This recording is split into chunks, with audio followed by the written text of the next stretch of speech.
Hey everybody, welcome back to another episode of The Witch's Craft. We are at episode 19, if you guys can believe that.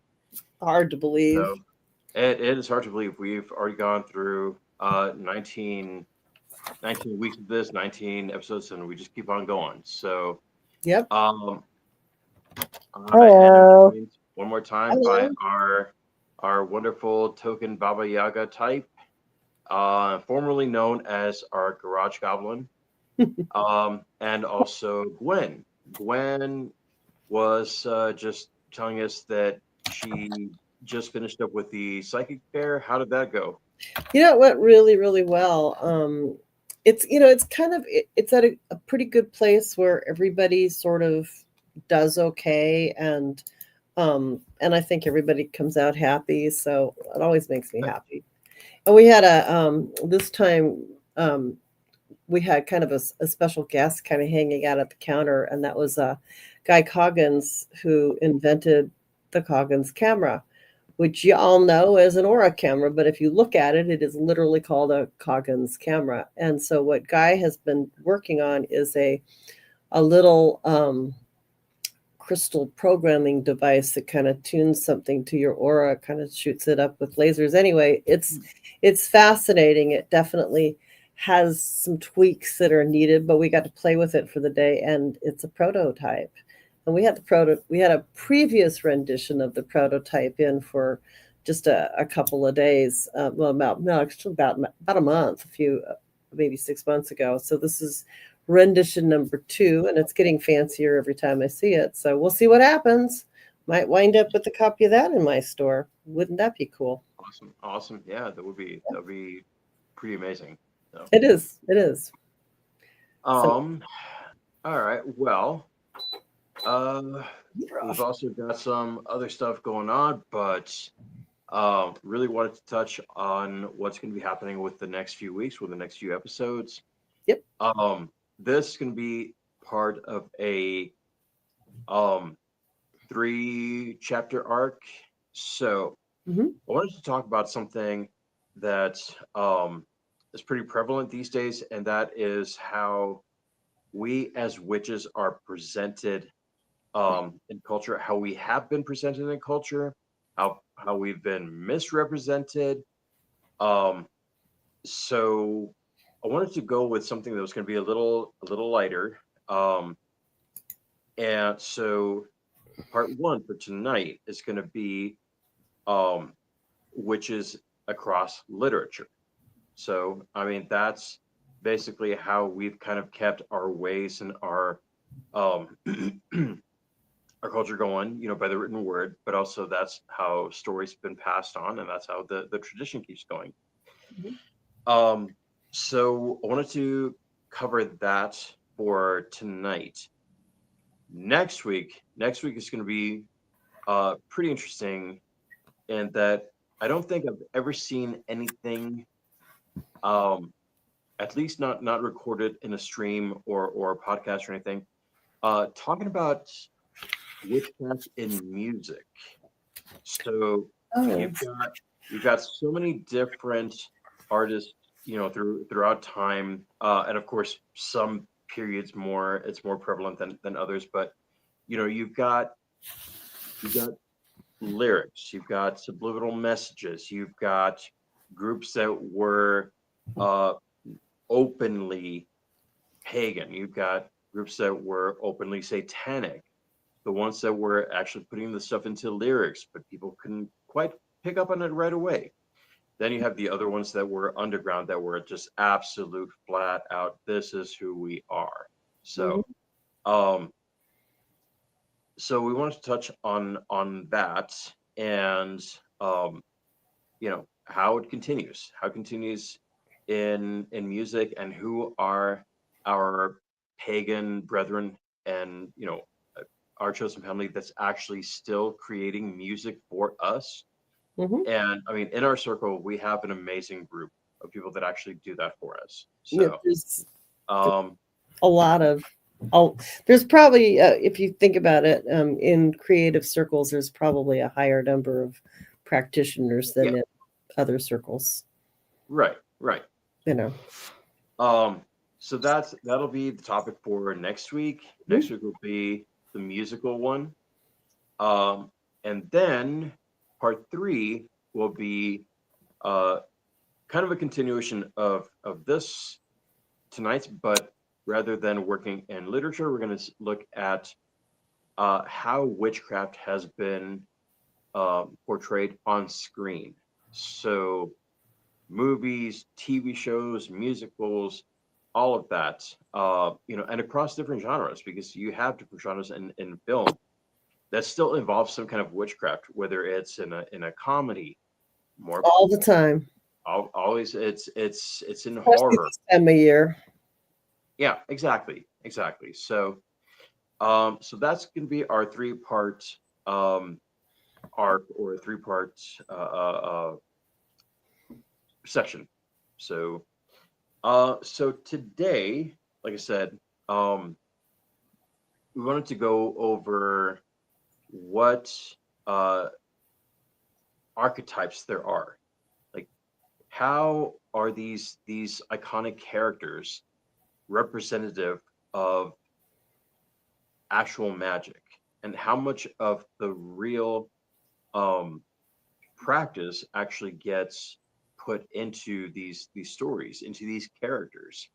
And yeah, we're gonna talk on some of them that have kind of transitioned from from page to screen. But also I wanted to talk about like where these images come from.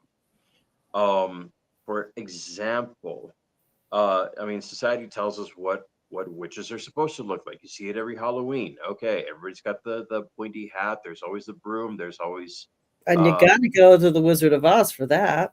exactly. Um, you know, well, yes, the green skin. I thankfully have not gone You look any. a little green, Joe. A little green around the gills. Well, They're I here. mean, that's for other reasons, but but yeah. Um, Oh so no. Yeah. yeah. So we have these stereotypes of what we look like. So wanted to kind of touch base on where this actually like really came from. So I mean, we've already kind of touched on that. The pointy hat, the green skin, the preferred method of transportation, unless you're Baba Yaga, it's always going to be a broom for some reason. Um, Baba Yaga, she travels around in her cauldron, I believe. Hey, Um, you leave my chicken house alone, okay? or she has a mobile home. It's a Speaking chicken hut. Yes. speaking from the other side, you Mhm. know, kind of the voice that comes in. Yeah, it's Right. we know Baba Yaga is like on the other side of a Hmm. little barrier there, so you can't really see Baba Yaga today. So far, Right. yeah. That's Um. okay. Oh, So she says, that's we have her we have her on call. Trust me. "Hmm, hmm, Um. So be good uh, kids, the other good." yeah. So the other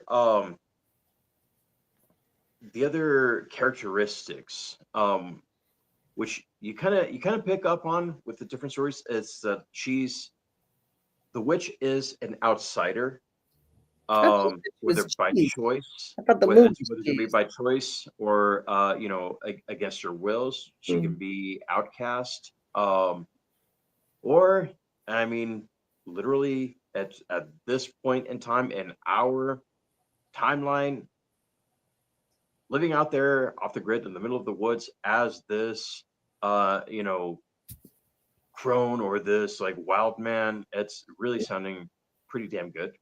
So Mhm, that could be the witch as an outsider by choice.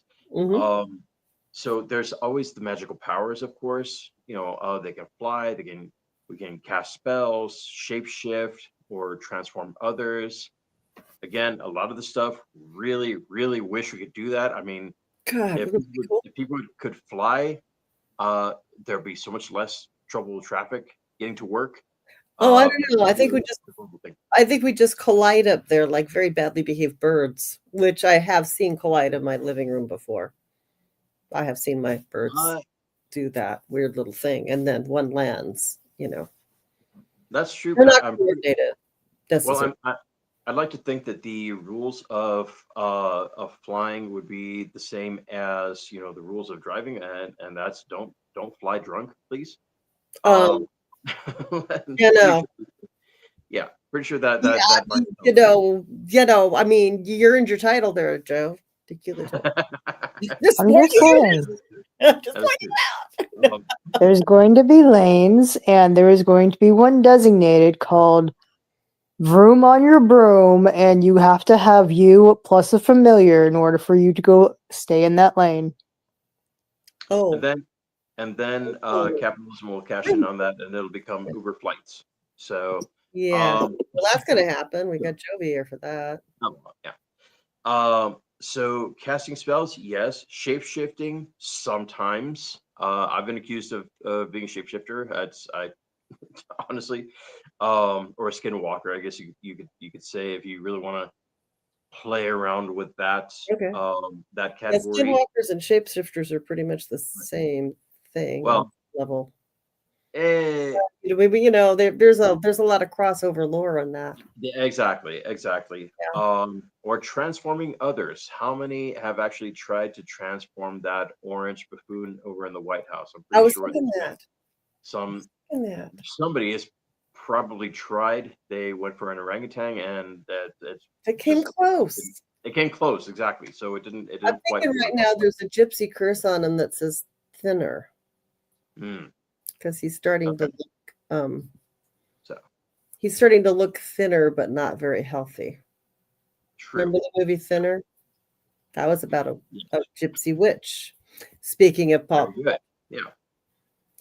And that actually kind of ties into to the next characteristic is that this person uses this knowledge to exert her will on the world. So Mhm. in the case of Thinner, um, and I vaguely remember, but it's like, okay, as a point of exacting revenge for something, it's like, okay, you're going to become so thin. So there's that. And for some reason, and I hate this one, uh, the witch is supposed to be not conventionally attractive. What Or that is really extremely beautiful, attractive, right? Um, unusually so, right, kind of like a vampire. There's a right. crossover too. So she can also be incredibly vain and obsessed with making herself beautiful, and that's where you have legends about uh, uh, icons such as Elizabeth Bathory, the Blood Countess, and she was kind of um the counterpart to Dracula, where it's like, There's some truth to that she bathed in the blood of right, maidens, and not to say that it worked, but that is one of the that's one of there's two uh, kind of myths about that. One is that she was a vampire, and Borgia, right, that was Lucretia Borgia, and the other that she was a witch. Now, because vampires are probably not necessarily a reality, and at least I haven't met one. It probably really was more that she was a witch, and she probably did do some of that because she probably thought it would help. yeah. Obviously, eventually she was, in fact, I think she was put to death. I think they rose up against her. Am I I right think about I that? So think you're I'd right. have to look that up. Right. Token Baba Yaga could probably do a quick little research on that and keep us on track if Right. she were to do that, if Baba Yaga was willing. So, while we have that, uh, there's the other characteristic that this person is almost always unmarried Hmm. and hates children. In fact, Okay, I understand that, but only when they're badly behaved. female reproduction has always been a part of the demonization of witches. Hmm. So she's either past the point of being able to reproduce, or she is hypersexual yet child free. So she's also more Oh, than well, willing that's my to problem. I'm kidding. hear them. Uh, Yeah. she's also, I'm sorry, harm them. And I'm sorry, these interruptions are kind of throwing me off a little bit. I'm working on it. So once again, so she's not able to reproduce, or she's hypersexual, yet child free. She's also more than willing to harm children. So you take one of our other prime examples of witches in literature, which is Lady Macbeth. Okay. Although she isn't technically a witch, she could be seen as a potential candidate for that. She's obsessed with gaining power. She is childless. She is sexually aggressive. At one point, even suggesting that she would, in fact, kill a child. The fact that she Oh, doesn't follow through with it, though, Yeah. is probably the only reason that she dodged that bullet of actually being labeled as such. So, um, okay, Gwen, you had some I thoughts. had some, and I thought about talking. I'm glad that you actually talked about Lady Macbeth, because that was something, one of the characters from from Shakespeare that comes out as a witch. And there's a number, you can go back. There's like series, and there's a lot of historical witches through literature. But I was kind of a little more thinking kind of a little more recently. For instance, we have The Lion, the Witch, and the Wardrobe, Mhm. which the one of the villains is a witch. Now the allegory is that she turns everybody to ice, right? That's and the lion is really, and God, what was his name that wrote that? C.S. Lewis was actually very, very Mhm. Christian religion, and so Yep. the lion represents Jesus Mhm. and all of that. And so that character is, kind of stops her, and you can't really kill him, and he resurrects, right? And Mhm. at one point in the book.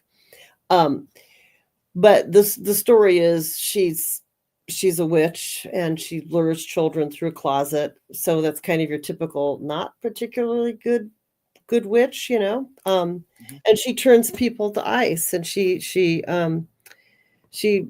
makes it always winter but never Christmas, and she's cruel, and she turns people into stone. And one of the things about turning people to stone, as I was mentioning, there was the cave, the one where the witches are in a cave, right? They think the water that's turning the calcified water, that's running through, is turning different things to stone.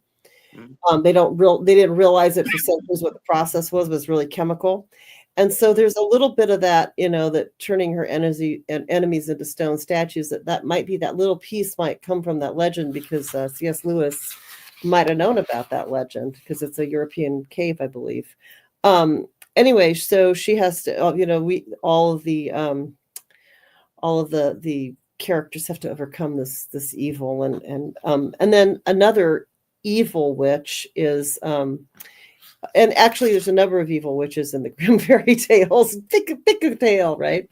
Mhm. And so if you think about that, there's the Hansel and Gretel. Well, what happens again? And it's kind of loosely maybe Baba Yaga, right? Mhm. Taking kids out and eating the kids, and it's a little gingerbread house. Let's eat you. She fattens them up, and then she eats them. But then on the Yep. other side, you have two witches in the Wizard of Oz, and one of them is Glinda the Good Witch. She's actually, the original novel was The Good Witch of the South, not the North, but in the movie, it becomes the North.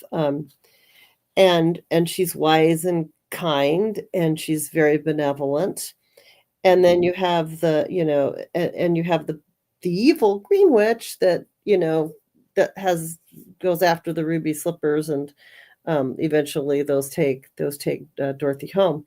And what's interesting about that is even though it's very, very popular as a witch movie, as a movie about that, it was actually a political satire.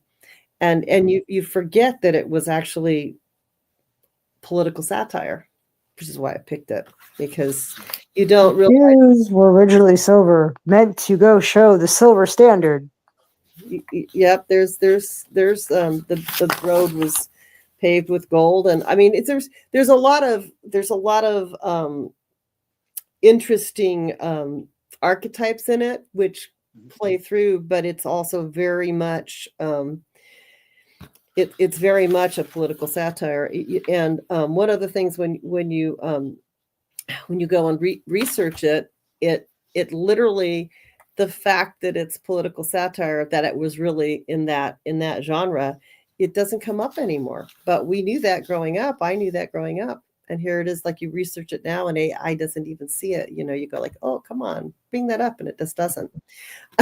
So, and it had to do with what was happening in the 30s, you know, roads paved with gold, and, you know, who's right and who's wrong. And if you really look it up as a political satire, it's going to come up. And I encourage people to look at that. But when you go back to, for instance, when you go back to the C.S. Lewis stuff, you find that that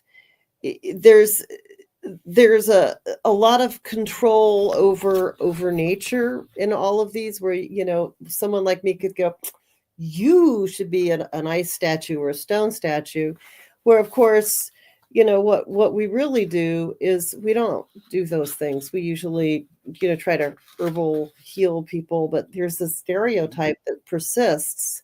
And a child eating hag is, you know, another stereotype that persists. And it's like, there's a hearth and a kitchen in these things, where that, you know, we're luring you into our little hearth and so on. In reality, most of us that are practitioners see the hearth and the kitchen as a place to heal. And because Christianity really favors not trying to have any control over the element, especially not allowing women to have control, and realistically, women were often seen as witches. Men were accepted into the clergy and women weren't, and so on. So if we did anything different, or we tried to heal anybody, we were seen as being evil. If a cow died in a field, you know, down from us, then, you know, the healer got the blame, because somehow your problems with whatever problems you had, mold in your crops, or, you know, what's the one that is like the dust, the anthrax or whatever, that was our fault. You know, if people died of the plague, a witch brought it to town. Never mind that, you know, maybe if you had just kept your area clean, you might not have those fleas. So if women were doing things that were healing, and we somehow managed to clean our space and not have the problems in the space, or just kind of recognizing that something was good for healing, then we were the ones that were getting the blame. And you want to look for a scapegoat, find your local town healer. So one of the sad things is this is one of the reasons that that a lot of healing, you know, cures and stuff were lost over time. And, you know, and if you look at there are a few mainstream religions, such as Christian Scientists and so on, that still don't believe in taking their kids to the doctor. And those kids occasionally get taken away by Child Protective Services, because they get sick and they're not taking them to the doctor, and the kid gets on death's door, and, you know, somebody steps in, which I suppose they should. Yeah, no, absolutely. Oh. And yeah, it's that is true, that, you know, typically, and even if it wasn't the healer, it was always going to be that one woman who was slightly deviant and not you know, nonconformist is what I'm looking for. Mm-hmm. That was always the one. And Glenda was beautiful. Glenda the Good Witch was beautiful. And the one who was very, very powerful was green and not beautiful. And Hansel and Gretel want to go stay in the, you know, woods, and the old witch was fattening them up, you know, and she was a hag, you know, and maybe she was a cannibal. I mean, cannibals do exist sometimes, but you would think that it probably it's more of a I think that's more of a Baba Yaga actually Mhm. comparison. So we crop up in literature all over the place. Mhm. There's Not and good. I'll talk about it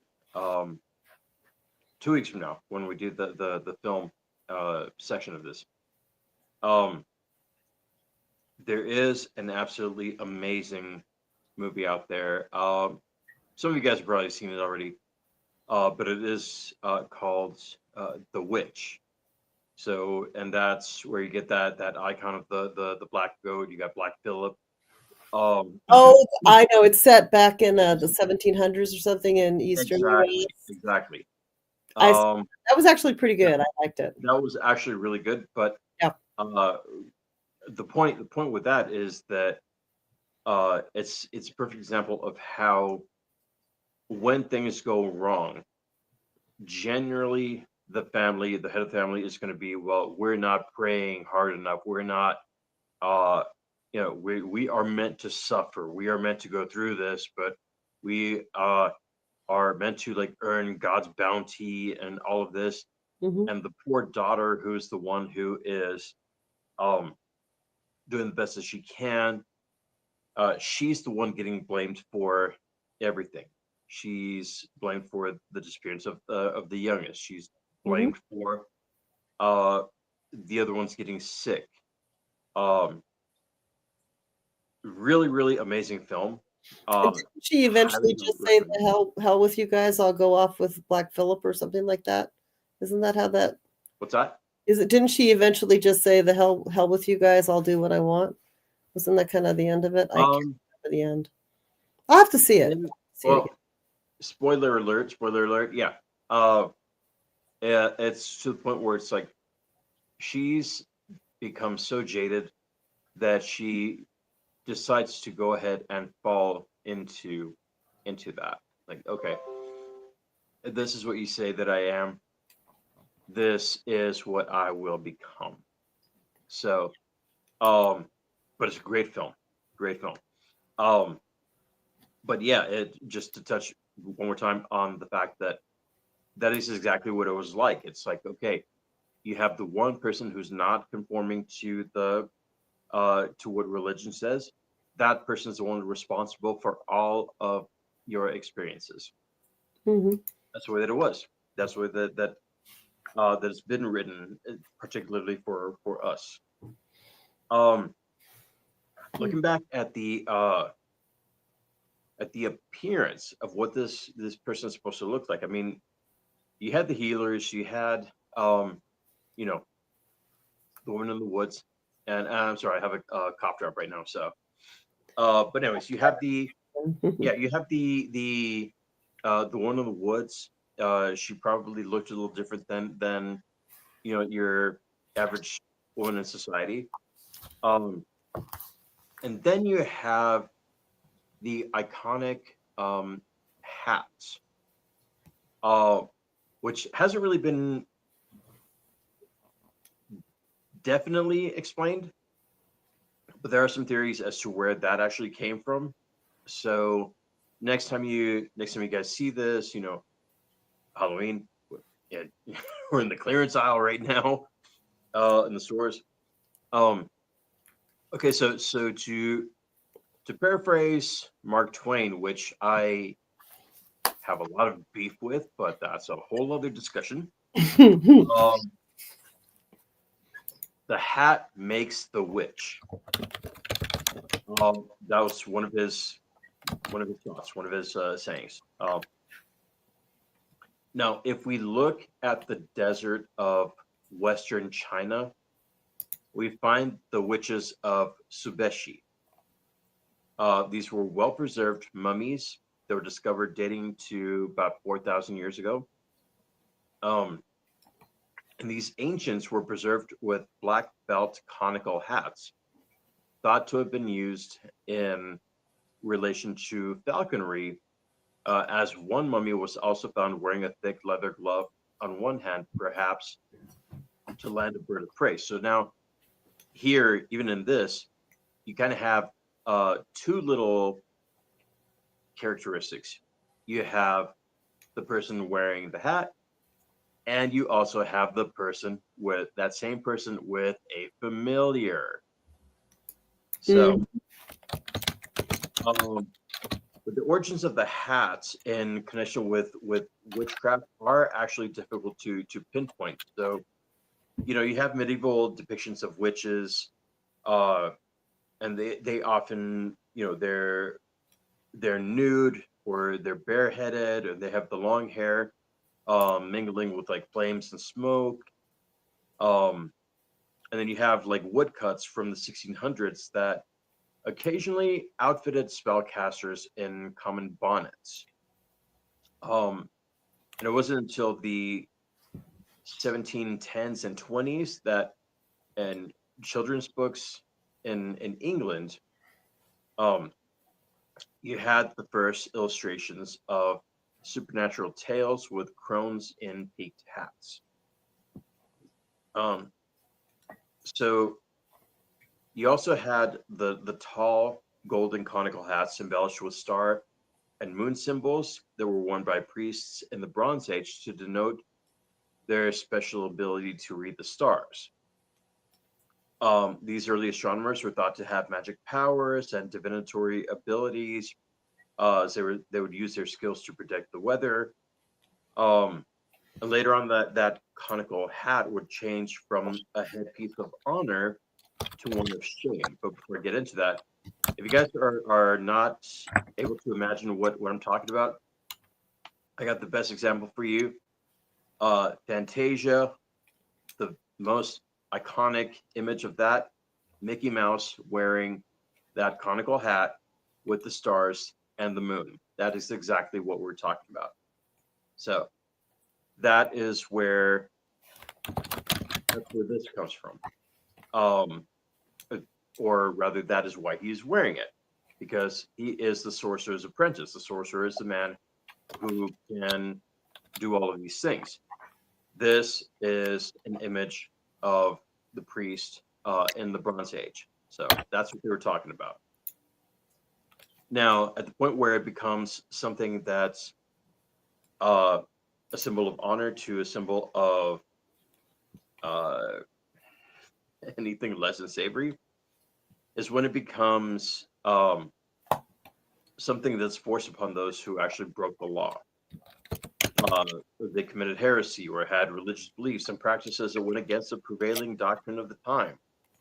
Um, they were forced to wear the paper conical hats of various colors. They were worn by criminals for public humiliation and punishment. Um, in fact, the origin of the dunce cap style is thought to come from the followers of a 13th century magician called John Duns Scotus, who believed humans act as a funnel for wisdom. So the tall conical hat would act as a receiver and focusing point for wisdom and drawing down power. So uh, if the conventional methods of teaching didn't straighten you out, then maybe, just maybe, divine intervention directly from the universe might help you to not be an idiot. So they would put this conical hat on you to draw power in. So that's where that comes from.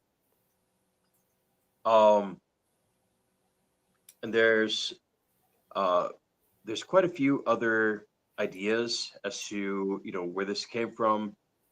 Um, Well, there's definitely some things I'd like to mention in that. The Welsh the mhm, Welsh women had very they were very conical, not to a point, but almost to a point with mhm, brim, and Welsh women were not typically super cooperative with Roman Catholics for quite a long time. Also in the middle age, in the medieval time, a lot of women had those very long, tall, pointed hats in the aristocracy, mhm, which if you there's actually the two pointed ones and so on that they borrowed for Snow White, right? mhm, Evil Queen. But those hats are very medieval, and then up through the Quaker period. Actually, some of the women in the Quaker period also had those. And one of the things that is subcultural in that is that there were those Salem witch trials, right, where they hung the women with the pointed hats, right, and they may well have left them on. And you think about how badly beaten some of those women were before they hung them. You don't know what color their skin might have been. Did we talk about that last week? Was that you and I having that No, conversation? Um, not, one of not, the one of the things that when we think about um, our witches' hags and where does that come from?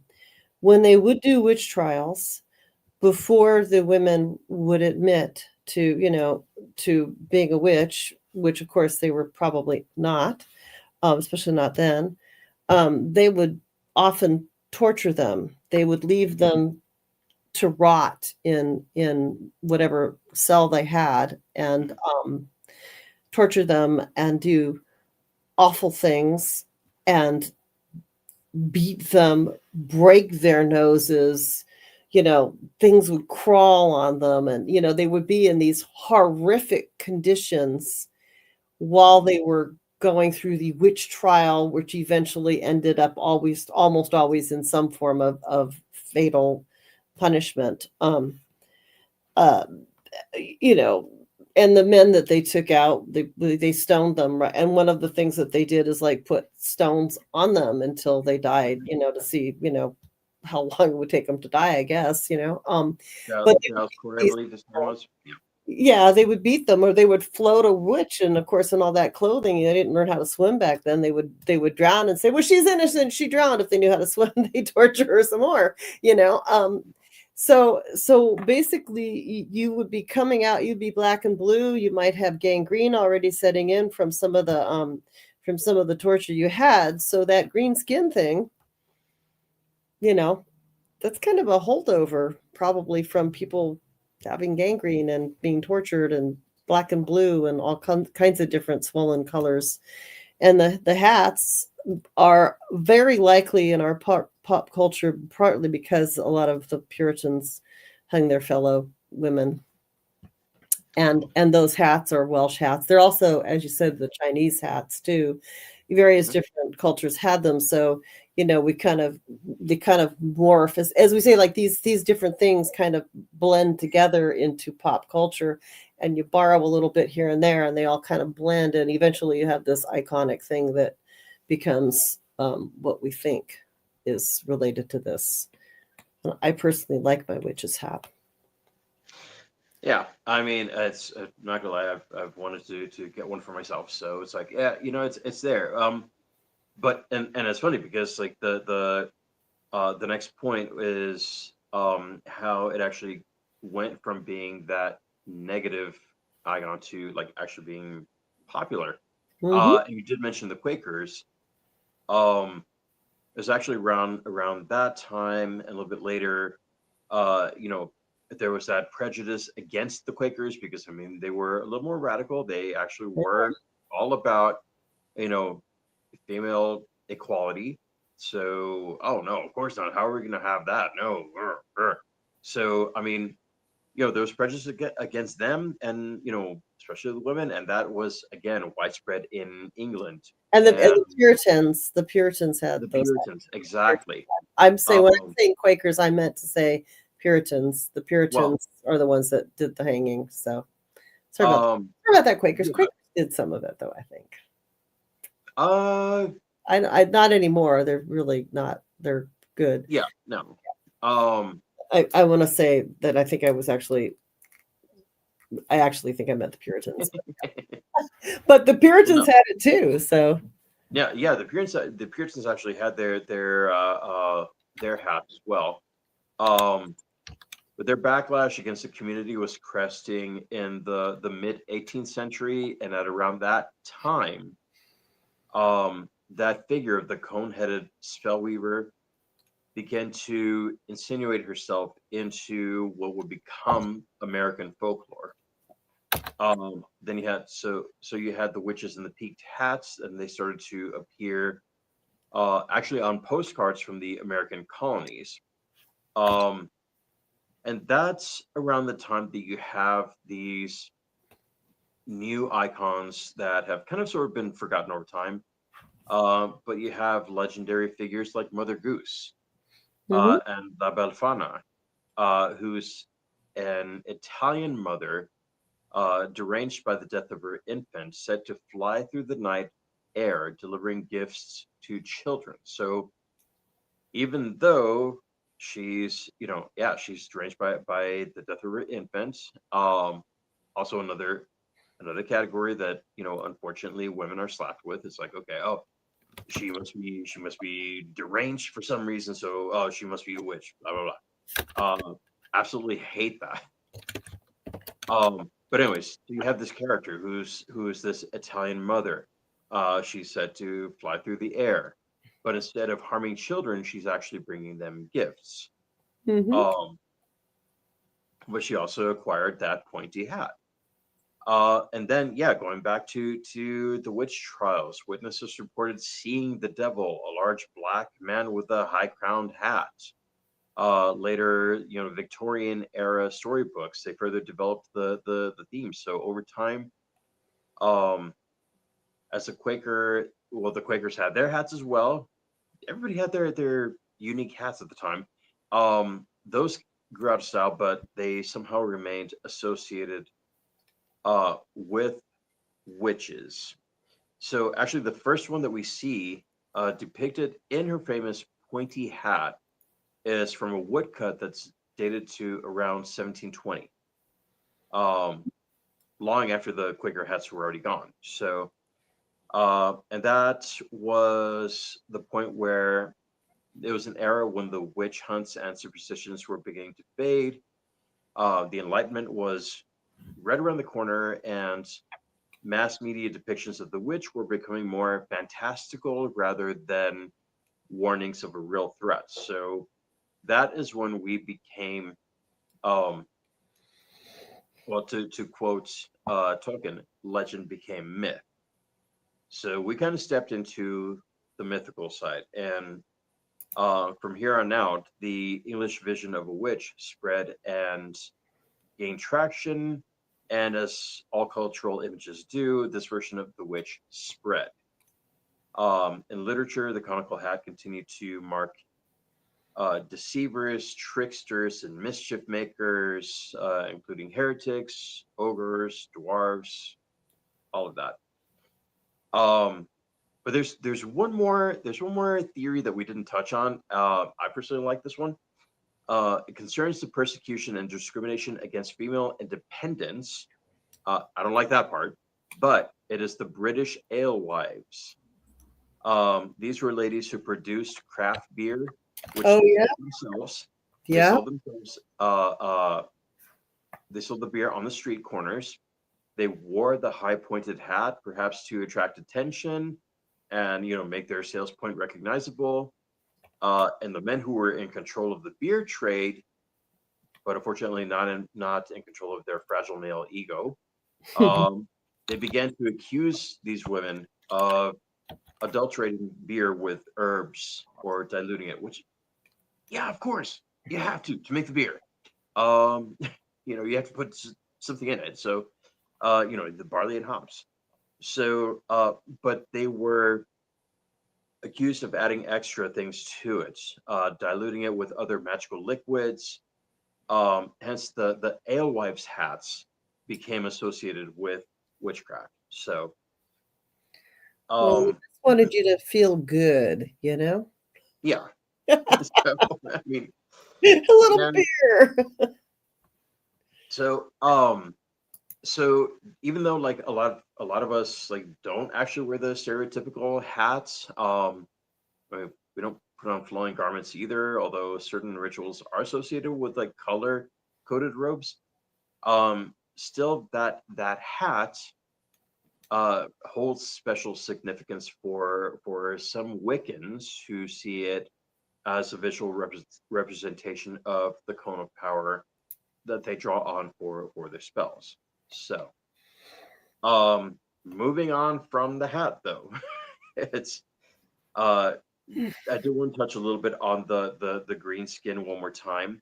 Um, and technology allowed for new ways to tell stories. And when Hollywood came around, and they called upon L. Frank Baum and his illustrators, who depict the again the Wicked Witch of the West, Hmm. um, with that conical hat. Uh, when it was written in 1900, and when MGM put the witch on the screen, of course she had that pointy hat. Hmm. And the costume designer made it fabulous and fashionable, though. Just like the look of the witches in 1720 relied on outdated fashions, so too the elements of Margaret Hamilton's Wicked Witch uh, rely on fashions that were several decades out of style. That is why she looks the way that she looks. So she's behind. Um, Yep. the and then the green skin. It is actually a relatively new incarnation. So it doesn't fully go back to what we were thinking it does. Um, while the evil witch is considered a cultural narrative, and that dates back millennia, the green skin dates precisely back to only 1939 and the film. So, But they were but seen as hags right, right. and beaten up. Um, Now, I do want to talk about that, but I'm like my mouth is ready to talk about that the whole experience with Margaret Hamilton, but I do want to save that for 2 weeks from now. Um, Now Roald Dahl, since we're still talking about the literature, pointed out a witch is always a woman. There's no such thing as a male witch. Hmm. I guess he must be doing something wrong, but okay. And Um, they get called warlocks, and that's really not actually correct. I honestly I'm not usually aggressive. If I do get called that, I probably will slap the person upside the head, just Mm. lightly, not causing Good thing you're over there. exactly. But I didn't call you that. Um, so uh, according to Jess Bergman, over at the Literary Hub, witches are women whose embodiment of femininity in some ways transgresses society's adopted boundaries. Mm. They're just too old, they're too powerful, too sexually aggressive, too vain, too undesirable. Vain. Um, I call bullshit on all of that, um, but okay. So before getting on that soapbox, let's have a look at some of the iconic ones. Now, Gwen, you had mentioned Cersei as at least I think you did. I did. The, And I the Enchantress. and I know you researched Cersei. I have this feeling. I can feel it. Well, she has the power, according to Homer's The Odyssey. She does have the power to remove someone's manhood with her wiles, and I have heard a number of stories of people actually wishing they could, with good reason. In certain traditions, she is the daughter of Hecate, but most of the time she is said to be the child of Two Tethys, the words, sun god. Lorena Bobbitt. There you go. Ooh, She's best known convenient for Sorry. right. Yeah, she's best known for the part that she played in the Odyssey, where Odysseus and his men land on her island. She provides a meal to the crew, which transforms them into swine while they consume it. Mm. Um, Luckily for Odysseus, he had an herb which renders him immune, and he is able to force her to promise to not take his manhood. The two of them become lovers, despite the fact that he has a loyal wife at home. Maybe she should have taken his manhood after all. That could only be fair. Um, And again, it's an irony that Circe becomes the devil woman while poor Odysseus is her hapless victim, an early example of the witch being the woman who the man cannot resist. Um, so that's who Circe is. And then the weird sisters. Um, The Sibyls. yes, sorry, the weird sisters from Macbeth. Oh yeah, Uh, yeah. Okay. yeah, the ones that they resemble the fates of Greek mythology. Three Fates, yeah. Um, There's a number of three sisters. There's right. three Sibyls. There's the ones that share the eye, Hmm. and there's a number of them through various. Yeah. Well, it's and what's interesting is that they are kind of the ones that kind of really get that story going, and as far as like they know, uh, well, rather like the fates of the Greek mythology, uh, they're able to spin the threads that determine how long a mortal life would be and how much suffering like you would experience, how they would die. And I mean, these sisters in the play, I mean, they know as much, and they give the title character some information without giving him a full on explanation. Mhm. Um, and that's his downfall. He thinks that he knows or that he fully understands the prophecies. Obviously, he doesn't. So, um, There's a there's Shakespeare always had the kind of the tragic. He had comedies and he had tragedies, and any character that got kind of out of balance, he would kind of push him down. And therein lies the moral lessons, right? So, and he always had a villain, and the sure. villains always led people astray. From Iago on down the line. Right. So Um, and then there's also Morgan Le Fay. Morgan Le Fay now hopping over to the Arthurian legends. hmm Um, she's another character who's been transformed dramatically down through the centuries. She's believed to be derived from the Welsh goddess figure Modron. hmm And I apologize if I'm getting that name wrong. Um, she's also developed into being the daughter of Arthur's mother, Igraine, via her first marriage. So they're step siblings. Um, she just kind of goes through several different incarnations, and if I remember correctly, she is also the one credited with giving Arthur Excalibur. So she's kind of linked with that lady in the lake. I don't think I think she's probably not the Lady of the Lake, just from, Okay. but I, those legends all kind of blend in. Remember that Yeah. my name Gwyneth is I could have been the wife and or the sister of Merlin. Mhm. That name goes back that far. So, these things, they all kind of hit a point where they don't really know the full story, and they didn't get necessarily written down for a few centuries after that. So then you go back to the Wild Man, which was Merlin, and he was considered a wizard, Mhm. which is the male version in that genre of a witch, and not necessarily any more powerful. Right. Maybe not any less powerful too.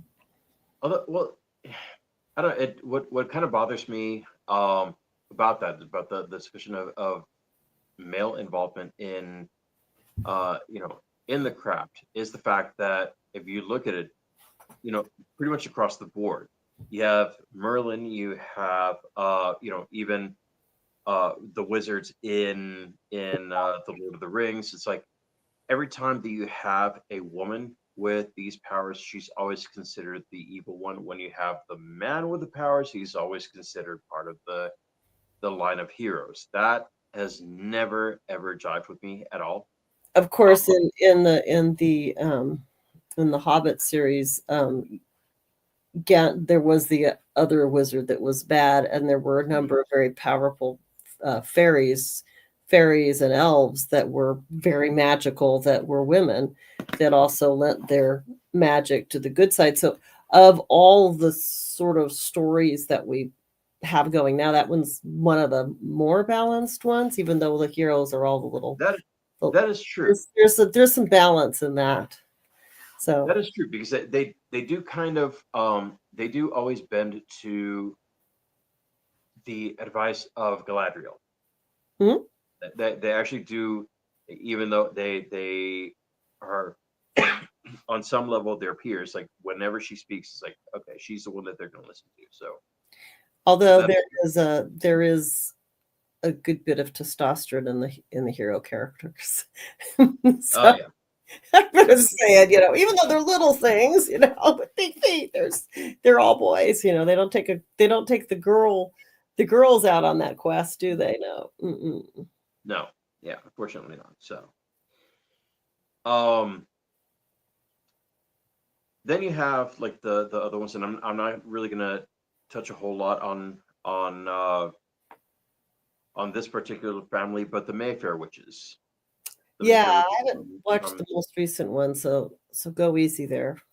yeah. No, I mean it's kind of interesting that overall it's I mean you have this family of witches, Mayfairs who even though they're powerful, they're still kind of tortured by this one male demon. That's Hmm. like that's and I mean I know Anne Rice always has to like add like Shakespeare, she always has to add that tragedy, right? Yeah, she does. I She mean, does the tragedy stuff yeah, pretty. She's there with it, for yeah, sure. she is. Um, and then getting back to Elphaba, which she seems like she's been the most prominent, our wicked, our so-called wicked witch.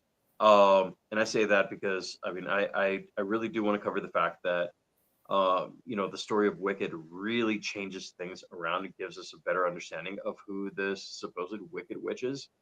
And thanks to our former garage goblin, I've really been drawn into it.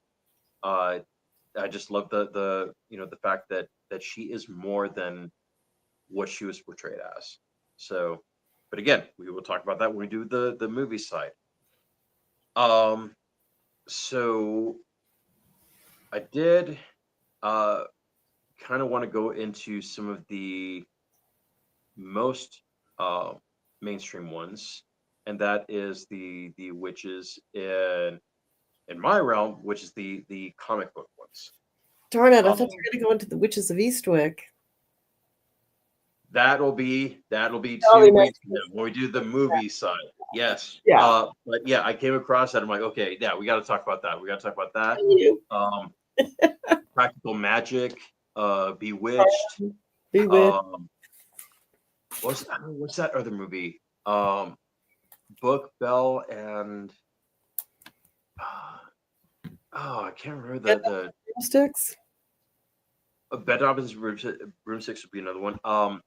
Mary Poppins actually can be considered a witch. Oh yeah, she was definitely Absolutely. a witch. 'Cause if she'd have been a fairy, she'd have taken the kids with her, and you'd Yeah. have a changeling out there. So, Brought back the changeling. So she was um, definitely in that magical realm. yeah, although I mean, she was always so like really proper and prim, but I mean, you knew she did what she did, and the kids were always like questioning, like, did we actually experience that or did we not? But I mean, yeah, Yep. there was so much with that. Nanny McPhee, same thing. Yep. So, but yeah, I do want to get into those when we talk about the Hollywood witches. Um, in the realm of comics, though, I didn't really know this one, but she became my hero about 2 hours before we started this. That's the comic strip character Broomhilda. Oh, I love Broomhilda. I haven't even thought of Broomhilda for a long time, but Broomhilda was great. She was. Um, Broomhilda. so yeah, so she was created by cartoonist Russell Myers, um, and she appeared in newspapers on April 19th. 1970. Mm-hmm. And I don't know if you'll remember this because it seems like they kind of did away with this, but at the very beginning, she was this 1,500-year-old beer guzzling, man crazy, cigar smoking, chubby witch with like no logic. And I read some of the strips, and it's yeah, there you go. Yes, That's Broomhilda. And that is she her. was Yes, so funny. We loved Broomhilda. And she just had all kinds of fun little things that she'd do, you yeah. know?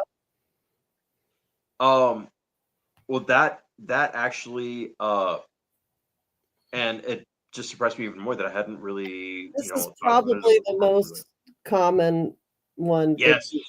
that was like that's see that was Broomhilda. I have forgotten about Broomhilda. I used to read it religiously in a good way. Broomhilda. Where's Well, I as used to read the comics every day. And then what really happened is these things just kind of stopped being carried by newspapers because the newspapers kind of went away. well, But here's the thing, though. Here's the thing that as of May 2024, Russell Myers was given a Guinness World Record for the longest running daily cartoon strip for Brunhilde. I did not know So that. somehow she's still running. But of course, Um, none of us gets the newspaper anymore. But there she yeah, is. I had she no there she idea. is. She's still there. Yeah, long enough to This start. next one. Find her. So that's Broomhilda. This next one, our token Baba Yaga can have some appreciation for, and that's Magica Dispel. I wonder if she remembers who that is. I don't remember who that is. Well, Magica Dispel, Magica being Italian for magical, is a cartoon character created in 1961 by Karl Barks for the Duck universe. An Italian sorceress, she constantly attempts to steal Scrooge McDuck's number one dime. So she was a prominent character in DuckTales. Um, She is. Now I remember her. so Magica that's one. That's Dispel. her. Yep. Uh-huh. Yep. The Donald. Um, She was in the Donald Duck stuff. yes. Dewey Duck. So yeah, she was always trying to steal Scrooge's number one dime, which she believes will play a vital role in magically obtaining the same fabulous wealth of its owner. So, once again, she is that one who is seeking power. This is the one of the classic ones of her. So Yes. get it back into. So I do remember Magic of the Spell. I just didn't remember the name. Didn't ring a bell. But Broomhilda, I loved Broomhilda. Broomhilda was Well, awesome. I also have another one that I think we all love and have appreciation for, and that's Grandmama Adams Oh, from the Adams family, who is in fact an aged witch who concocts potions and spells and dabbles in fortune telling and knife throwing. Yes, that is absolutely her. classic. Yes. See, Um. she was hysterical. Oh, she was. She was. And Um. they did have this what's her name? I can't think of her name. Play her more recently, but Mhm. the classic was that. Yeah. Yes. Let's see if I can more There's images. and so it's interesting that this bit of information kind of came up because not too long ago, um, Baba Yaga and I were actually talking about it and like discussing is she the mother of Gomez or is she the mother of Morticia? Um, and apparently across various adaptations, the exact familiar relationship it actually shifts. So sometimes she's portrayed. So if I can get Yes. this in here where the light isn't so good on this. Okay, so let So me see. sometimes Or she's let me put off this other. I'm just gonna turn off that one to see if it oh it doesn't really do any good. But you can see that's she right. shifts overall. Yeah.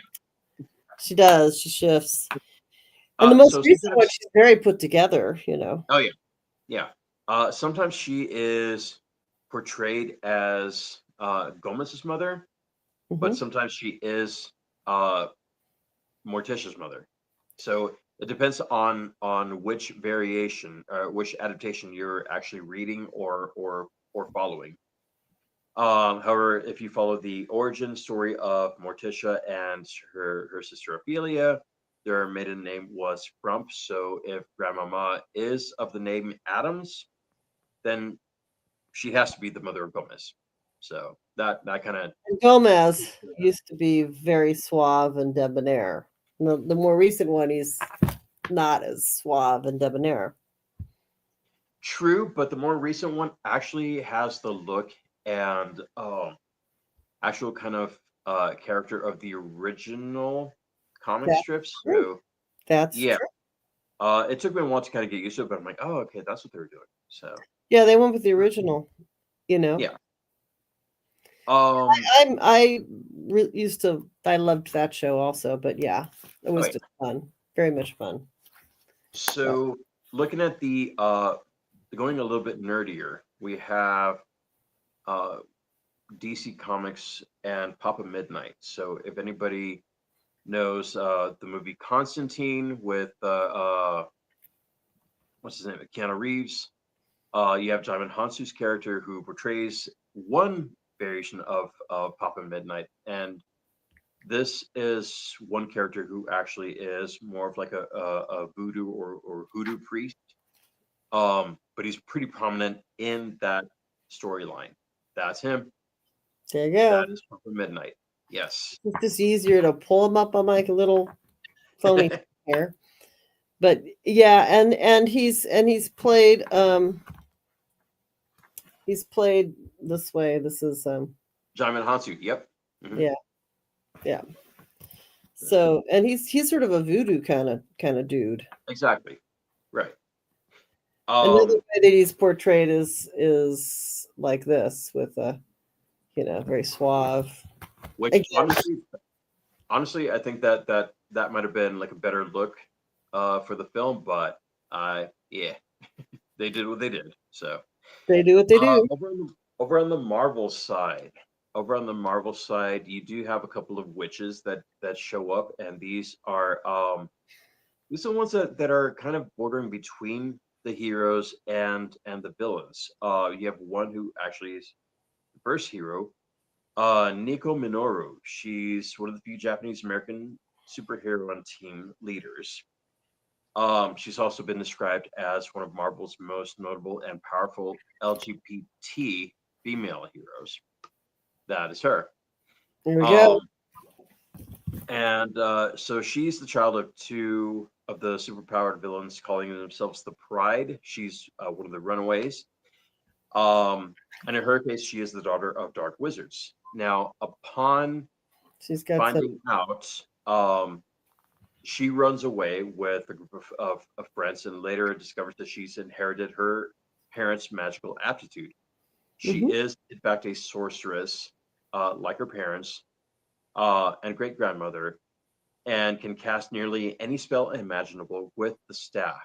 Uh, the staff of one, which she carries, responds to verbal commands, but can only respond to any given spell once. If she attempts to cast the same spell twice, the results have unforeseen consequences. Now, to summon the staff itself, she has to bleed, as all magic comes with a cost. So, um, she's a pretty interesting character. Then you have, of course, the one who's right here on my shirt here. This Wanda Maximoff. You have the Scarlet Witch. Okay. Um, Do you want me to? I can pull up the Scarlet Wish. Let's see here. so the thing with her is she actually is one of the most powerful characters.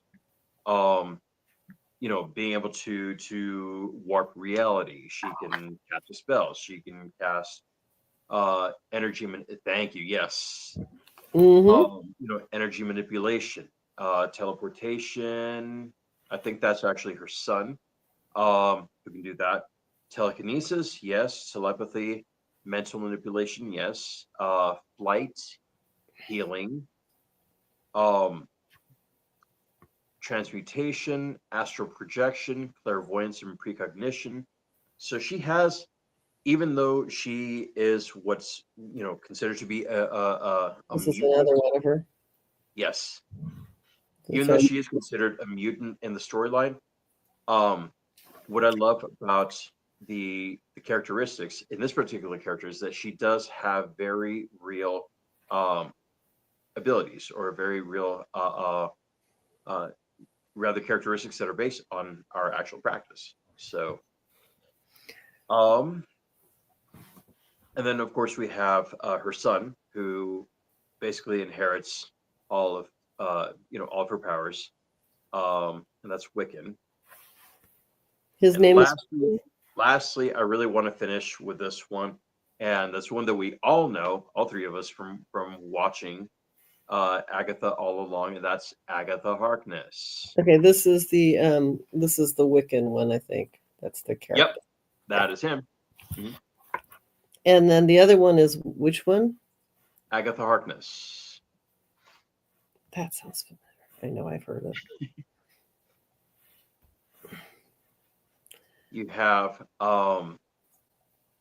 one who is basically her. I mean, Catherine Hahn played an amazing version of her. It's quite different from her actual origins and her appearance in the books. So she's very much the crone. Now that's Psychic. Wanda. Is that's Wanda? Yeah. Um, Catherine Hahn in Oh, no, that's the Scarlet Witch. Sorry. Okay, hold yes. on here. I'm trying to hit the right thing. The Harkness. There we go. Okay. Images. Right. Here we go. Oh yeah, I remember her. Hmm. Yeah, but she comes out differently in the In stories, the and show. Yeah. yeah, Well, in the show, this is. yes, that's her. So, so we You can couldn't have see a really old the lady trying to play that cute little cat. You know, well, all the cats would go there, not just one. You know, it's the old lady cat rule. so we can see going back through the ages and through the literature, how they've actually changed so much from uh, That's a later version, I think, of the Agatha Harkness. It is. okay, So they aged her backwards after the movie right. came out, probably. So we can see how it's actually really progressed, and instead of being the stereotypical green skin, wearing the hats, being that outsider. Well, you can still be an outsider, but you still uh, can see that difference where you've gone away from being this supposed Hagrid looking character to now being very strong, very powerful, very you know, uh very attractive.